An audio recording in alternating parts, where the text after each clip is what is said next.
بسم الله الرحمن الرحيم سبحانك لا علم لنا إلا ما علمتنا إنك أنت العليم الحكيم رب اشرح لي صدري ويسر لي أمري واحلل عقدة من لساني يفقهوا قولي والصلاة والسلام على مولانا رسول الله صلى الله عليه وسلم الحمد لله رب العالمين. Last week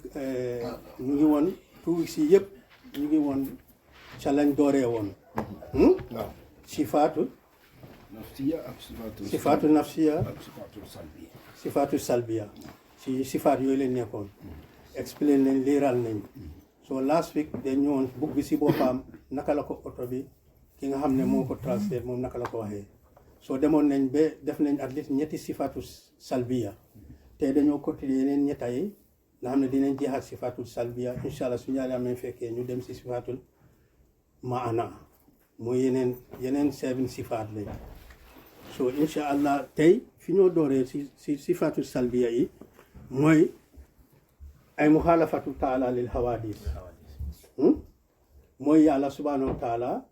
total dissimilarity bi mu am ak mbindeef yi and the creation explain on in detail but let us go to what the author said about this sifat, this attribute of Allah. What can we gain? What can we understand from this sifat? That Allah is totally different from all His creation. It's not like them and they are not like Him. What can we deduct from? What can we deduce from this? Lan leen ci mën a xam mu ne absolute dissimilarity from all contingent beings. Mukhalafa lil hawadis. Contingent explain naa ko ne in theology suñu contingent mooy everything other than Allah, everything that is non-existence is before its existence. That means anything that was not in existence before and later it became in existence, that this thing is called contingent. And this can be only a creation. It cannot be the creator, because the creator there is nothing like non-existent before his existence, because he exists. He was always in existence.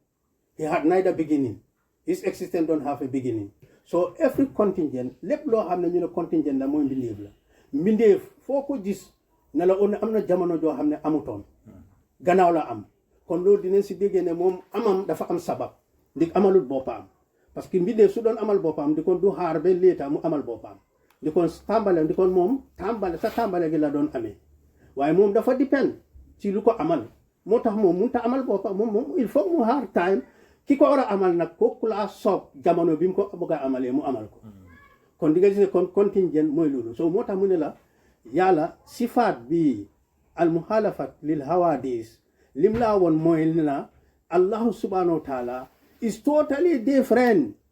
from everything that is created, because Allah is the creator. So everything that is created, everything that is in this alam, lépp loo gis ci alam bi du yàlla ute naa yàlla nuróot ak yàlla nuróota moom yàlla ute naa ñoom yàlla la mbindeef lañ waaye nag they both exist but their existence are different.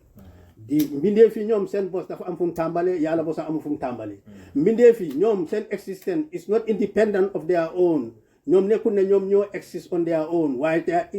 existence is dependent of Allah. Yàlla moom bosam is independent because he exists on his own, needed any cause, needed any determinant, needed anything to effectuate his existence. So he exists on his own, but the creation, they are dependent on Allah. Their existence is dependent on Allah subhanahu wa ta'ala. Anytime Allah wants, He can terminate their existence. So mota muilawne, it is totally different. Mune, absolute. There is no single similarity between them. He said absolute dissimilarity from all contingent beings is a negation of any likeness to His entity, attributes, and actions. So, muhalafa lil hawadis bi mota ñu oyele sifatu salbiya, because li tax mooy ñoom dañ negate dañ taxal lépp loo xam ne utee naa lii nga bëgg ko melal yàlla. For example, lii dafa daxa ne amul dara lu nuroog yàlla ci jëmma ji in his entity, amul dara lu nuroo yàlla si meloom yi, amul dara lu nuroo yàlla si jëfam yi. waaye dinañ ci ñëw in detail meloom yi jëmaam ji ak jëfaam yi dara loo xam ne mu si création bi nuroo naa yàlla ci yii Yàlla, he is independent, he is unique. Nothing is similar to him in his entity, in his attributes, in his actions. Dara nuruta Yàlla ci yi. So lii dafa daaxal loolu. So képp koo xam ne am na lum la wax ne nuroo naa Yàlla rek muxaalafat lil hawaadis dafa ñëw daaxal loolu. moo tax Yàlla moom rek a am attribute bii melo bii moom rek a ko war a am keneen mënut a am lii. leneen lu dul Yàlla keneen lu dul Yàlla yow li nga nuroo leen bindee fi dafa bari. amul dara loo xam ne you are single out sa life yëpp da nga ko nuroo leen bindee fi waaye Yàlla moom mooy ki nga xam ne nuroo tam bindee fi ci dara. so loolu laa explain fii mu ne so there is no similarity between Allah and his creation in any way whatsoever. Allah the Exalted said there is nothing like unto him. He also said, and there is nothing similar to him, meaning there is nothing like him. If in the speech of Allah, very important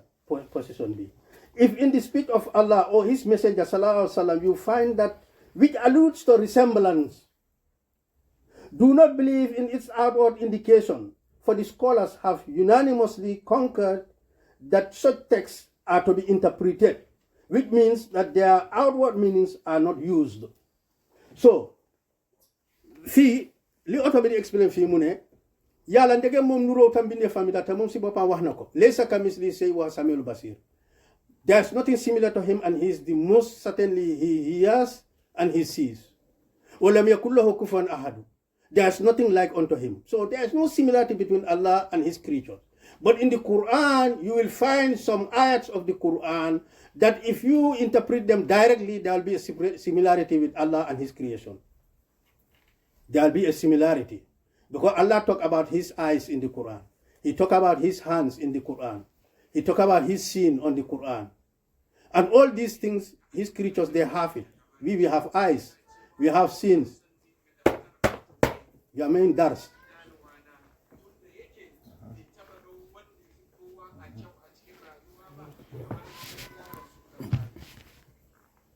In the Quran, you will see some ayahs.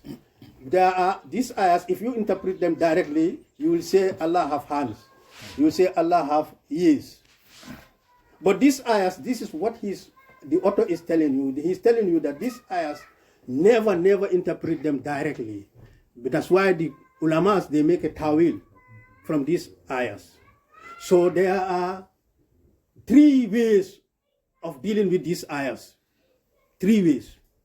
And the Ahlul Sunnah wa Jama'ah, the Salafus Salih, they use the first method of these ayahs. Because I've explained last week that in the Quran there are 2 kinds of ayahs, Muhkamat and Mutasabih. Allah himself, he explained directly in Surah Ali Imran that the Mutasabih, these ayahs, only those who want to make fitna in the Ummah, they want to make tawil of them, they want to interpret them. They bring fitna. But the Rasuwana fil Ilmi, they believe everything. They say all of them are from Allah subhanahu wa ta'ala. Now, I explain. There are 3 grades of understanding these ayahs. The first is, these mutasabiyah, they are the allegorical ayahs. There are ayahs in the Quran, if you just translate them directly, literally, it will mean that Allah had a resemblance with the creation. Because Allah said in the Quran about Nuh alayhi salam, please, I commanded you to build your boat in the front of my eyes. He said Allah's Prophet Muhammad sallallahu alaihi wasallam, our Prophet Muhammad, when you put your hands on them, when you are making baina with them, you put your hand on them, but you don't put your hand on Allah's hand was on them. He talked about also Prophet Muhammad, when you throw, you didn't throw, it's Allah who threw. So all these things, these ayahs, the Salafus Salih, normally they use one kind of method. There are 3 methods. The first is the best, the second is accepted in some cases, and the third is not accepted at all. That is tafwid, tawil, and ta'til. These 3 methods. And there are some anthropomorphists, those people who liken Allah to Allah, they use the third one, ta'til. They translate the ayahs directly. When Allah says he have a hand, they say yes, he have a hand, but we don't know how his hands is. They say Allah have a hand because Allah say his hands. They say Allah have eyes because Allah have his eyes. So that's why. But according to the Salafus Salih, they never interpret these ayahs. They never. They just say, we believe them, they are from Allah, but only Allah knows what he means. Allah talk about his eyes. Yes, we believe it, because it is in the Quran. But we are not here to interpret it, to say it is an eye. Allah knows what he means by eye. And they understand the transcendence of Allah subhanahu wa ta'ala. They know that ñoom xam ne ne yàlla du emut ak jaamam yi nuroo ak jaamam because daf ne laysa kamithlihi te Alxuraan du contradict each other. Daf ne laysa kamithlihi shay moom nuroo ak dara. Kon yàlla su use the word eye, okay, use na ko. Waaye ñun waruñoo ñu interpret loolu ne bët la wax. Dañoo ne yàlla wax na waaye lim jublu si bët moom moo ko xam. Lim jublu si loxo moom moo ko xam because xam ne ne bët su fekkee ne ñun dañ ko interpret ne bët la bët ñun xam ne ne ci jëmma la day nekk te jëmma doo gis dafa am ay cër te jëmma doo gis dafa am yu booloo pour jëmma ji mun a am yow tey jëmma nga bëtang si yow waaye mu ngi sa biir boppa bi sa boppa bi dafa taxaw sa yaram bi amul ci loolu rek am na noppa am na loxo am na tànka am nga butit am nga sidit yaa ngi compose ak many things te yàlla du mel noonu yàlla is not composed. Allah cannot be divisible. Allah is unique. He is not divisible. There is nothing composed in Allah subhanahu wa ta'ala. Ne dafa am loxo, dafa am bët, yooyu yëpp nekkalan si jëma ji comme déedéet. Yàlla melu noonu, laysa kamithlihi shay. Kon the best thing is these ayahs, we just believe in them because they are from Allah subhanahu wa ta'ala. But we say these ayahs, Allah is the one who knows what he means by them. Now, that is tafweed. Now there is a second way of second way of dealing with this ayah. That is ta'wil. After the Salafus Salih, come the Tabi'in. When they came, it was a lot of problem with the philosophers, the Hawarij, and many other sects who want to interpret the Quran directly. So these people, they say no. Before we leave these people, they translate this directly and help and put in the mind of the people that Allah is just like human being. He have hands, he have legs, he can walk, he can sit, he is above something, and all these things. It's better we use an interpreter that is most suitable for Allah subhanahu wa ta'ala. So defee ñoom dinañ tànn seet aaya boobu noonu loxo boobu noonu si in Arabic ñaata façon yi meaning la am su dee yad la ñaata meanings la in Arabic du ne rek yad mooy loxo am na other meanings istawa ñaata minutes la ñu seet si Quran yi ñaata yoon la fa ñëw ak yan meaning la fa apply ñu seet yëpp ñu seet ne ok bii moo suitable pour Allah su fekkee ne dem nañ bañ ko interpret tamit ne taawil o ñu ne loxo yàlla duñ use loxo bi kon dañoo ne kattanam fii yàlla kattan la fi jublu fi loxo waaye nag taawil tamit mënuloo 100% ne lii is the correct meaning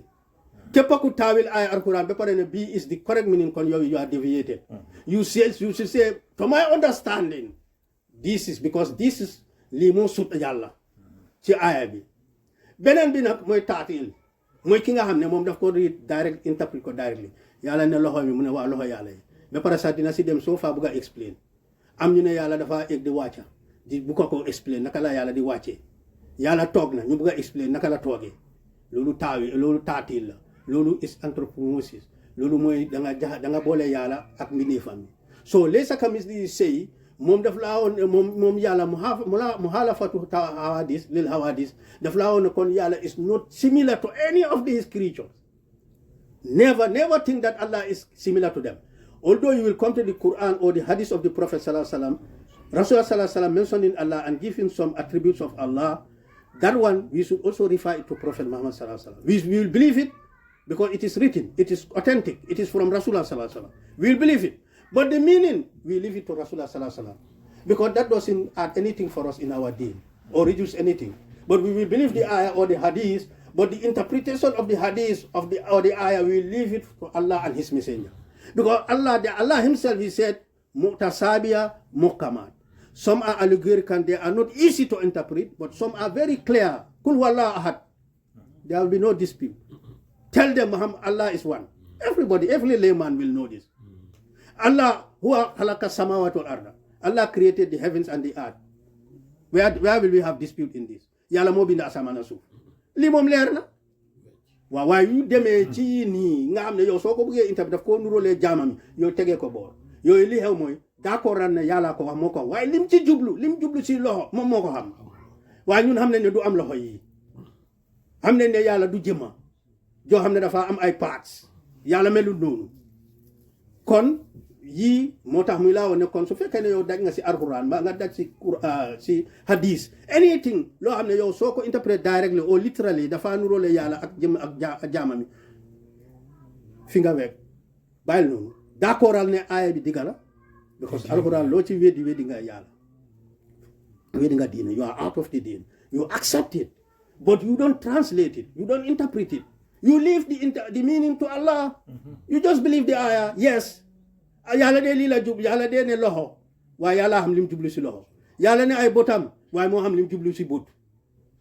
di moment nga tra because yàlla ne yii moo isi fitna because ñi bugg a isi fitna te tamit seen xol yi mu am ay rango mu am ay mbon ay pare ay jubadi ñoom ñoo ko pare taawil ñoo ko pare interprète pour interprète ko pour isi jaxase si biir fitna bi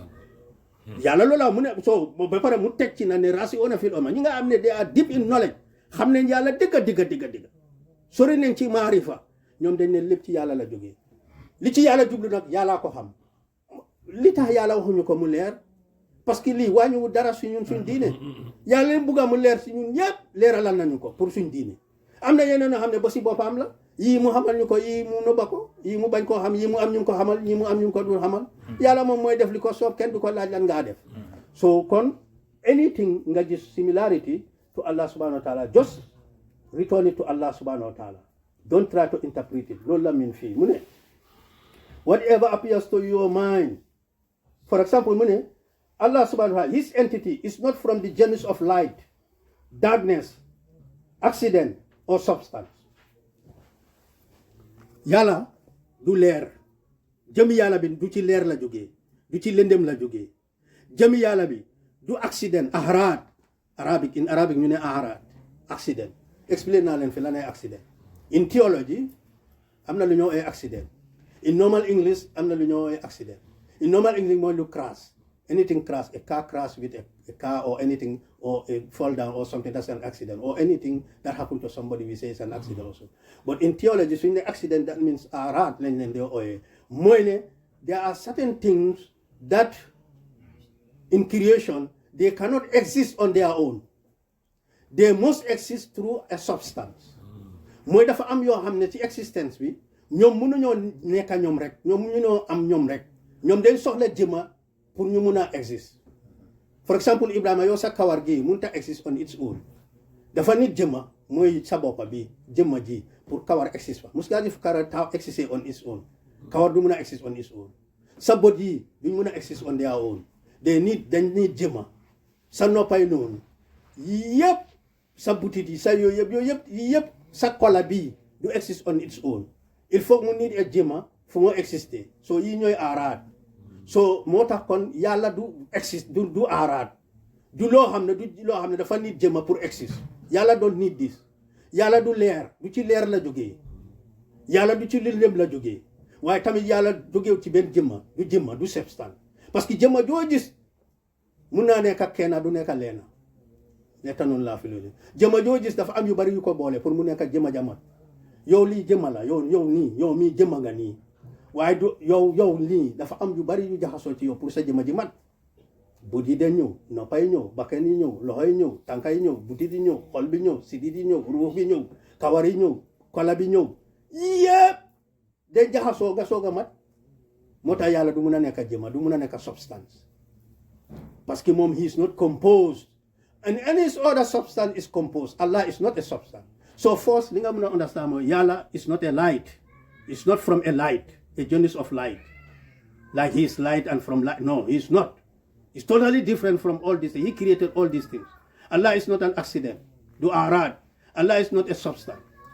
kon ñu dee wax yonent bi si leer yàlla lañ ko waaw loolu des na tamit ni ko gars yi dee explainer am na ñu bari dañ dee def mistake ci explanation boobu waaw ñu bari bi wér am na ñu dee dinaa la isin ñaari façon am na ñu ne yonente bi leeram la yàlla njëkk a bind waaye si leeri yàlla bi la ko bindee so am na ñu believe ne yàlla ci leeram direct la leer bi si yàlla la jógee direct leer boobu jógee si yàlla direct ci la yàlla bind yonente bi this is a mistake this is a misunderstanding in theology the reality is Allah created that light have nothing to do with Allah it's the same as Allah say wa nafakhtu fihi min ruhi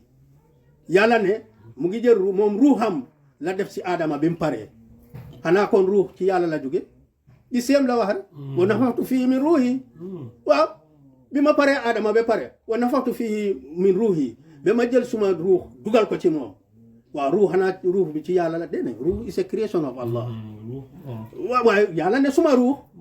moo ko moom aha bosam la su ne tamit suma leer tamit leeram la parce que moom moo ko binda fu leer bi jógee leer bi mënut a ñëw on its own so the reality is Allah created the light.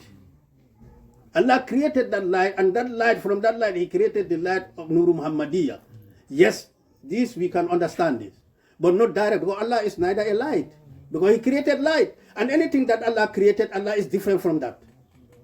Wa Allah wahna ne si arhura wa huwa nuru samawati wal ardi. Allah is the light of the heavens and the earth. Wahna lol,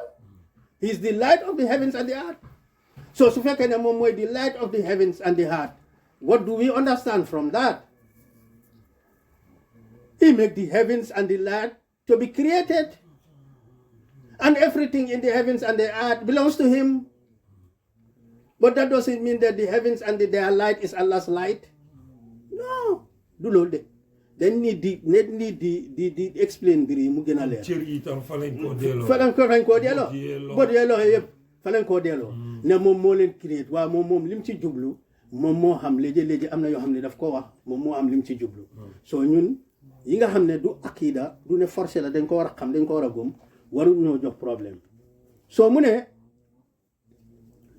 déglu leen fii he said his entity mooy jëmmi yàlla gi is not from a genus of light du ne si leer la jógee or darkness maa si lëndëm or accident te du ne accident la or substance te du ne jëmma la rather whatever appears to your mind then know that Allah is different from that. lépp loo xam ne ñëw na sa xel rek kooku du yàlla loolu du yàlla lépp loo xam ne ñëw na sa xel du yàlla. He does not possess a direction or place. yàlla amul direction amul place fooy toog nii di ko xool ne yàlla nga ne la yaa ngi nii loolu tax Moussa amul problème daf ko ne yàlla man dama la bëgg a gis yàlla ne ko lantaraani man doo ma gis ni nga ma bëgg a gisee doo ma ko gisee parce que man awma place boo maa gisee awma direction yow nga nekka nii man ma nekka nii comme lu dul yàlla nag da nga am direction da nga am place yàlla amul place amul direction moo tax ñu bari dañ daanu foofu parce que ñu bari dañ gëm ne because xam nga yàlla wana si arrahman alal arsi stawa ñu bari di si olof ñu ko translate ne yàlla aji yemoo la moo yemoo gàngu naayam gi ñeneen ñu ne Allah is sitting on his aras. And when you ask them where aras, they say he's in heaven. So now this poses a lot of questions that nobody can answer. Even those who believe this, they cannot answer this question. Because you say Allah sit now. So explain to us.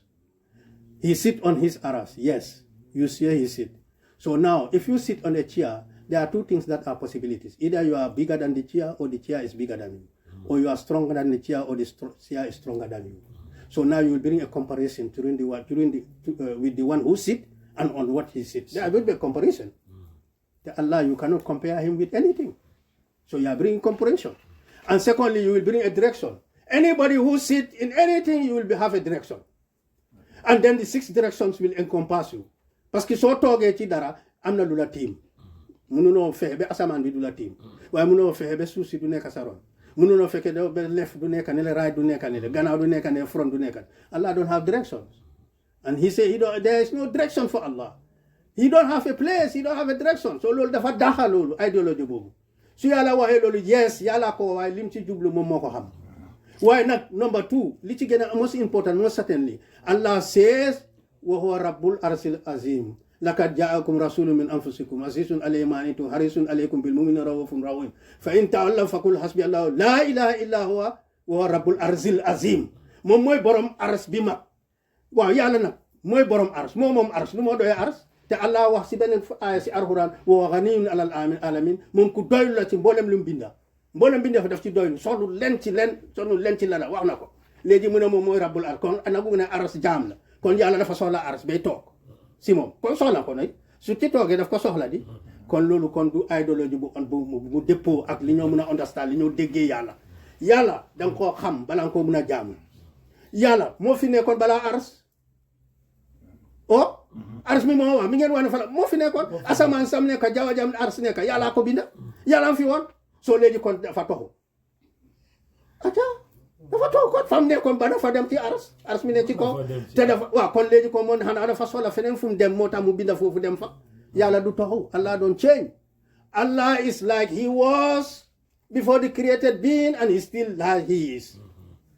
Allah don't need nothing from his alam, nothing, but they need him. He don't need them. So he don't have a direction. Affaire Moussa bi doon wax man sometimes dama dee contempler ci loolu. Because normally man dama doon expect ne as a prophet koo xam ne in his time he was one of the most knowledgeable ba pare yàlla may ko kooku warutoon a am xel bi o lifin bi xam-xam bi ne moom mu ta gis yàlla moom waroon naa am that knowledge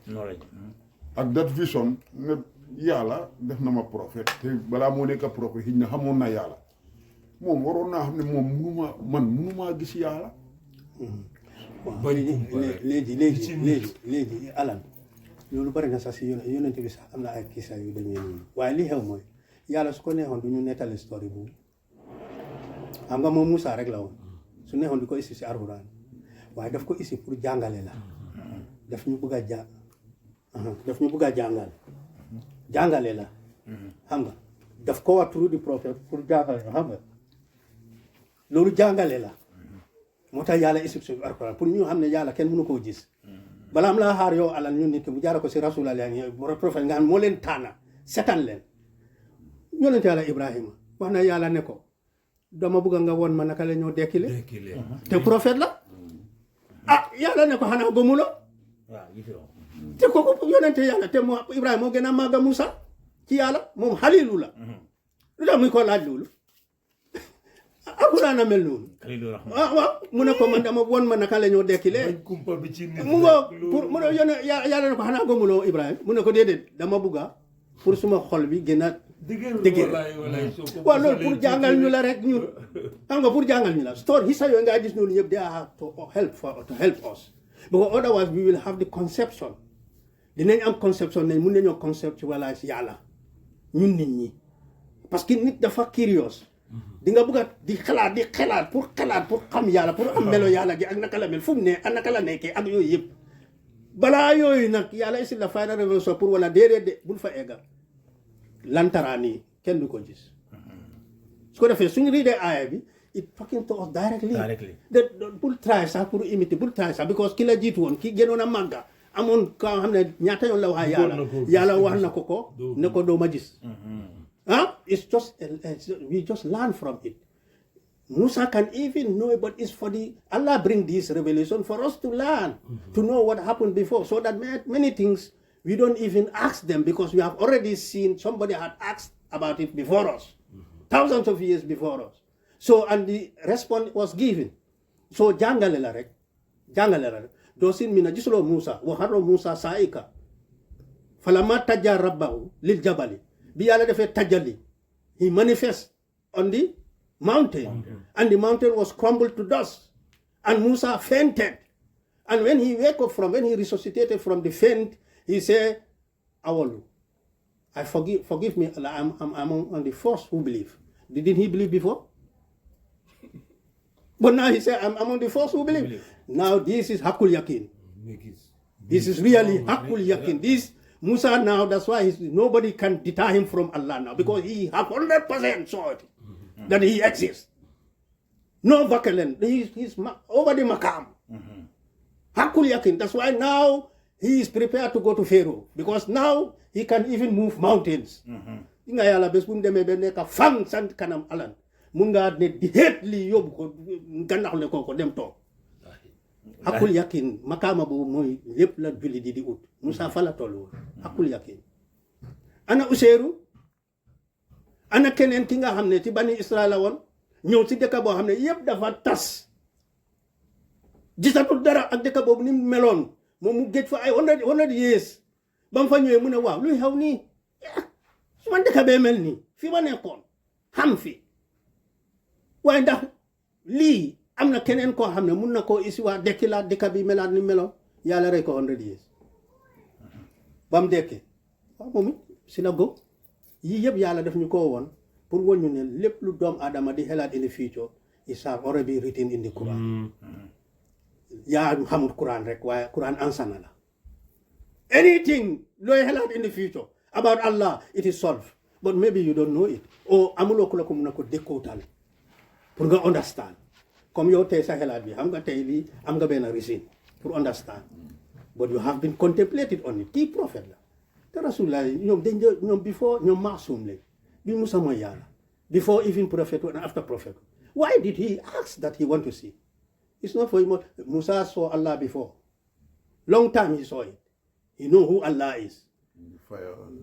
everything but this one is just for him to push another makam because he is having am na loo xam ne moom lañ ko sarse loolu moom beneen mbir la because mbur koo xam ne mooy woon di ruler of the world that time am doole am lu nekka nga war faa dem kooku dañ la war a prépare ak déglu laay gom yàlla tawhid dëgga nga xam ne doo faale so fi mu jaar won ko yooyu so loolu is part of the thing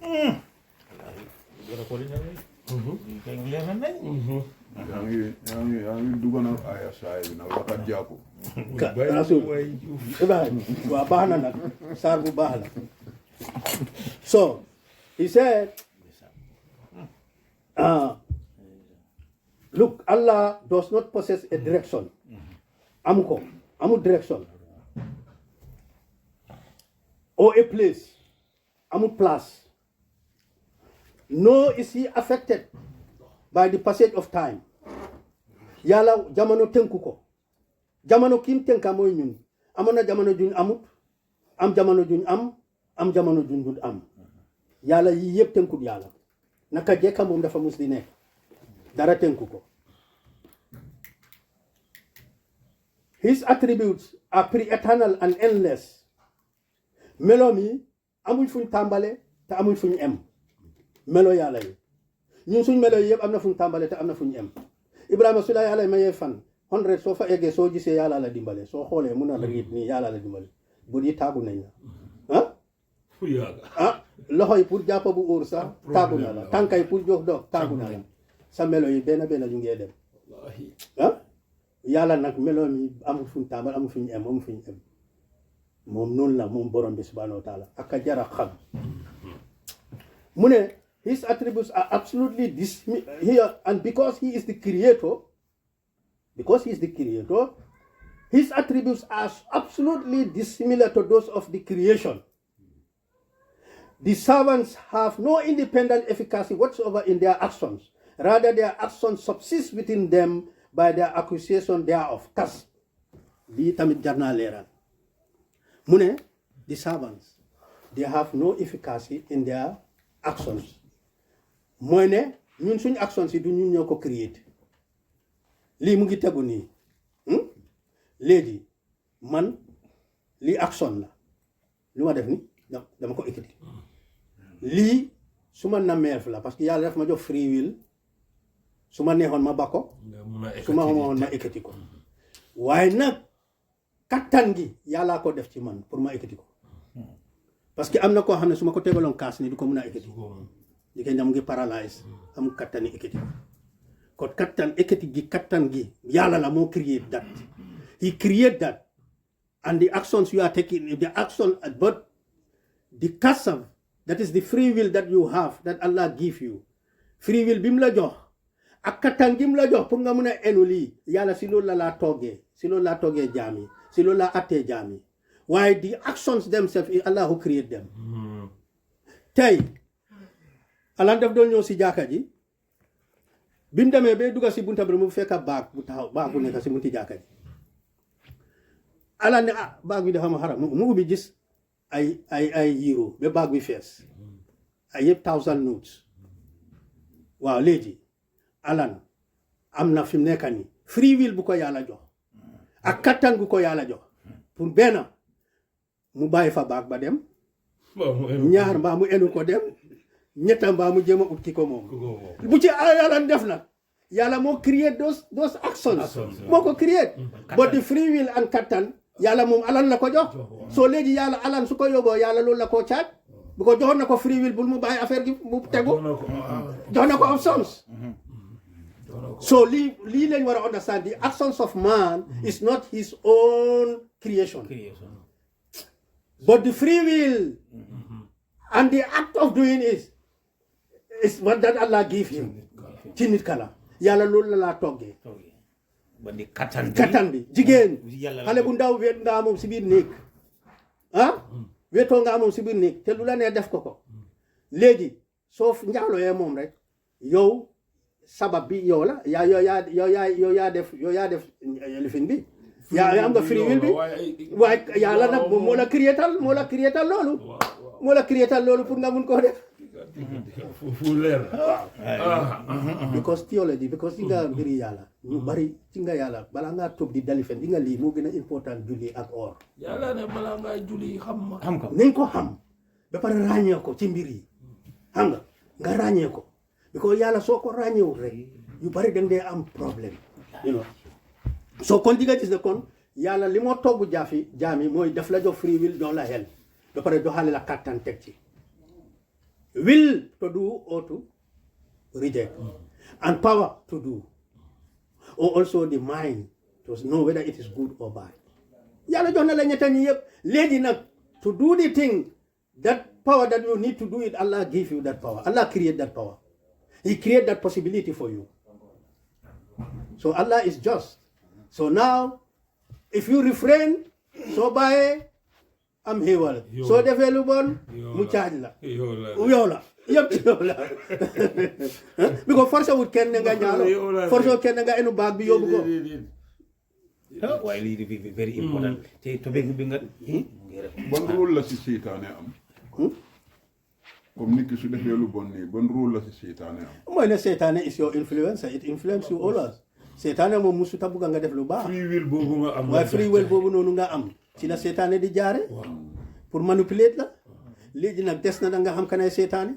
moo tax ne yàlla wax la si Quran ne sa noon la te noonu la nëbbuwut de kon jàppee ko comme ça noonu parce que nëbbuwut so anything looy def te mu utee ndigali yàlla xamal ne seytaane bokk na ci so li nga ko mën a xeexere mooy nga bañ subhanallah auzu billahi mina seytaan rajim anything that comes to your mind to do wrong say auzu billahi mina seytaan rajim you will see take this as a weapon anything lépp loo xam ne dafa ñëw rek waaw lu utee yàlla soo ci nekkee rek xam ne maa ngi ci mu ngoo parce que du ne yàlla du ci loo xam ne la yonent bi ni nga ko describe ne ci lépp loo nekk te bëgguloo kenn fekkee ko xamal ne baaxul waaw luñ tere la lépp loo mën a nekk di ko xamee nañ ko yow jëliwul moo tax ma ne la xamee nañ ko yow kay da nga bañ rek waaye xamee nga ko si loo nekk ci ay mbiram da ngay xam ne maa ko kono ima la fi mbool yaaje alors que amam bete xam nga keroog dafa nekkoon suñ topic maa mbaay moom fii dafa ñëwaat xam nga dafa nekkoon waaye man comme soo nekkee koo xam ne am nga góom-góom si yow si nga dee nekk si dara lu bon nga ne ok man seytaane ëpp na ma doole in this case because am nga tuuti gëm-gëm waaye koo xam ne nag gëmul yàlla gëmul yomal kiyam gëmul seytaane gëmul dara ñooñu waxuñ leen xam nga ñooñu bokkuñ ci suñu bakkan xam nga ñooñu laa la doon joxe exemple la ñooñu su ñoo def duñ dee gëm ne seytaane leen si dugal ñoom seen xamee wuñ ko xam nga duñ dee ñoom du ñuy gëm ne seytaane leen si dugal waaye after effect bi ñoom du leen dee neex ñu gëm yàlla ñàkk a gëm yàlla xelaatal ku dem rey jigéen rendi ko ko da nga jaaloo ma pare rendi ko kooku gëmul yàlla def ko waaye after effect bi ndax moom dina ko concept bi concept bi the concept after it follow everybody concept bi although he don't believe waaye am na pati yow dee pati comme ku gëmul nii am na pati yi mu dee pati si next day bi sax daf dee war a dee gën a happy waaye démba ñëfi seytaane la rek waaw because li xew mooy kooku totally he is dark in his heart Allah had sealed his heart already because Satan had taken him already kooku he's a king under Satan he's crowned Satan crowned him peaceful Satan genau Satan crowned him kooku dañ ko crown already you know but ki nga xam ne su defee lu wrong mu yëg ko réccu na mu réccu mu naari ko donte sax def cee delluwaat kooku mu ngi si beneen stage of nafs loolu la ñu ooyee nafsul lawaama kooku di nafs that is not happy with his actions parce que kooku passé na nafsul amaratu bi suu boobu di lowest nafs mu gën a bon mooy ki nga wax ni moom dafa bàkkaar sax du ko yëg du xam ne sax bàkkaar la moom du xam ne sax daf koo neex waaye nafsul lawaama mooy ki nga xam ne at least ñëwaat na kooku ngee try because naf 7 stage waaye ki leen si second stage bi mooy ne moom dina bàkkaar neexu ko nag donte neexu ko waaye mu ngi koo def because mu ngi ko nag after moom dafa miti xolam mu naari ko ay dee sax mun na koo jël sax di ko xalaat mu naari ko kooku mu ngi si moo tax kooku sax yàlla daf ko bañ be yàlla dafa bugg mu ngi xëcc kooku su continuer noonu dina dem to the third state of nafs 34 5 6 7 alhamdulillah so moo tax yàlla swear by nafs la uqsimu nafsin lawaama yàlla Allah swear by this because this nafs is at least trying to come to Allah so Allah is so pleased and even mentioning this nafs with him waaye loolu is another state about nafs loolu is another thing waaw loolu is another waaw loolu is another thing dinañ def si nafs so mu ne the servants have no independent efficacy whatsoever in their actions. Rather, their actions subsist within them by their acquisition thereof. The proof in the book for Allah's absolute dissimilarity from contingent beings is the words of the exalted. Al-Quran Mokowa. There is nothing like unto him, and he is all hearing, all seeing. Suratul Ashura, chapter 11. Laysa kamithlihi shay'un wa huwa Samiul Basir. The pagans, the proof from the sunnah si sunnah bi pour nga won na leen yàlla nuru ta dara nuru ta moom sunna tamit isi na ko alquran moom daf ne laysa kamithlihi shay'un wa samul basir dara nuru ta yàlla te moom aji dégg la aji gis la waaye mu ne sunna tamit jëlee nañ ko si sunna yonente bi si hadis yonente bi sallallahu alayhi wa sallam pour wane ne yàlla dara nuru dara mu ne the pagan said to the messenger of Allah sallallahu alayhi wa sallam tell us your Lord's lineage wax ñu askani sa borom dañ ñoo si yàlla ne ko yow yonent bi salaata ne ko yaa rasulallah dañ bëgg nga wax ñu askani sa borom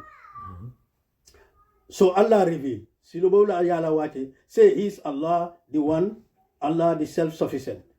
kul huwallahu ahad Allahu samad si suratul ikhlas wàcce boo dañ ñëw ñu ne dañ bëgg a xam askani yàlla si ban askan la bokk yàlla wàcce ikhlas wax leen ne yàlla kenn rek wa samad te moom lépp ci moom leen soxlaal moom soxlaalul leen